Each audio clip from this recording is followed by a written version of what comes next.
Hello and welcome to this video.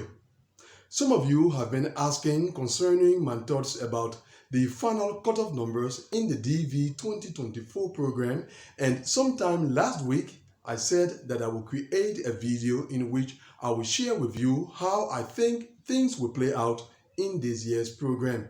So this is the video in which I'm going to share my thoughts. But before we go into that, as usual, let me make a couple of comments. The first comment has to do with data. In a video I posted sometime last week, I explained to you why in the diversity visa program, all is not about data.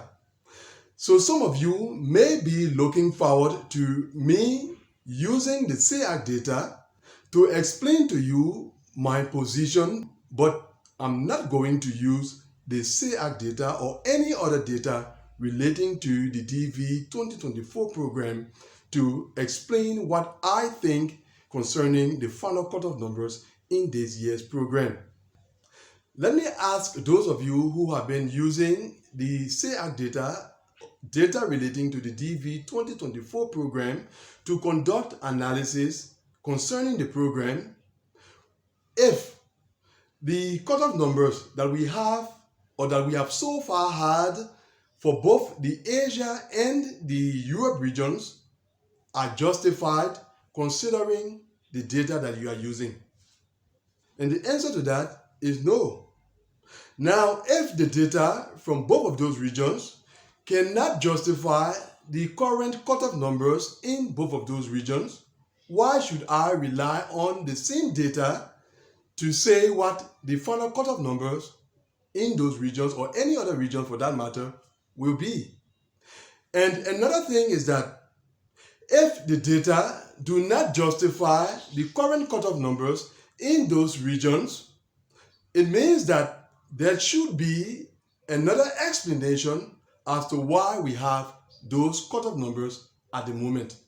And that leads me, or that led me to thinking outside of the box, thinking outside of the usual data analysis to come up with something that is different.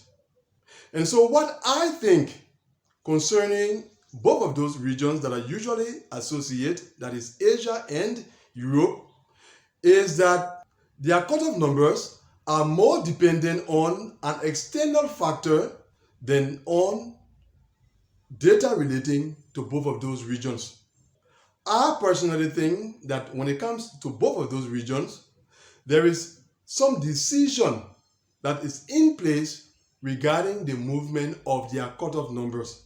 Because it is not normal to have the Asia region at 8,000 at this time of the fiscal year.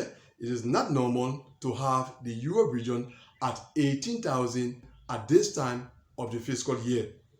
And in addition to seeing that the cutoff numbers in both of these regions are not normal, I also referred to the DV 2023 program. If you consider the movements in the visa bulletin cutoff numbers for both the Asia and the Europe region during the DV 2023 program, you will realize that there was the same very slow movement in the cutoff numbers. The only difference is that last year, the DV 2023 program, the visa office would move the cutoff number to a certain extent, and then that cutoff number will be repeated for a number of months. This time around is a little bit different. The cutoff number is moving very slowly, but at the end of the day, you see that it produces the same outcome as during the DV 2023 program. And that is why I base my reasoning on external factors such as policy and the approach of those running the DV program instead of the DV 2024 data. So when it comes to those regions, both of those regions that I just spoke about, Asia and Europe, I personally think that their cutoff numbers will remain on a low up to the end of the DV 2024 program. That is the same approach that was applied during the DV 2023 program. I cannot provide you with the reason why that approach is being applied, but that is what I saw being applied in the DV 2023 program, and that is what I see being repeated in the DV 2024 program. Now, when it comes to the Oceania region, that is one of the regions where I foresee the final cutoff number going far to a certain extent.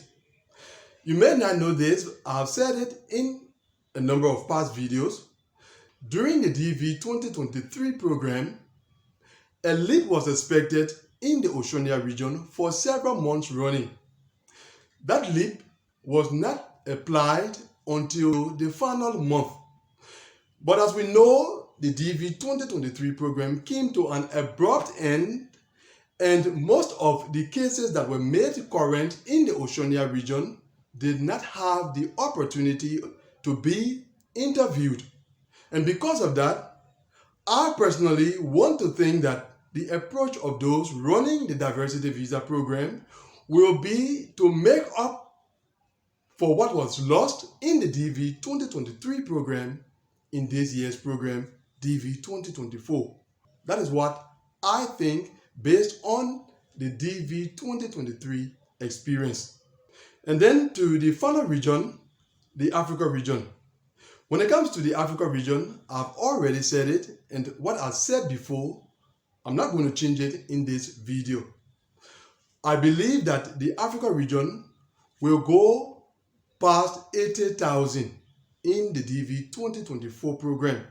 As I said before, I cannot say how far beyond 80,000, but I foresee the Africa region going beyond the 80,000 mark in the DV 2024 program.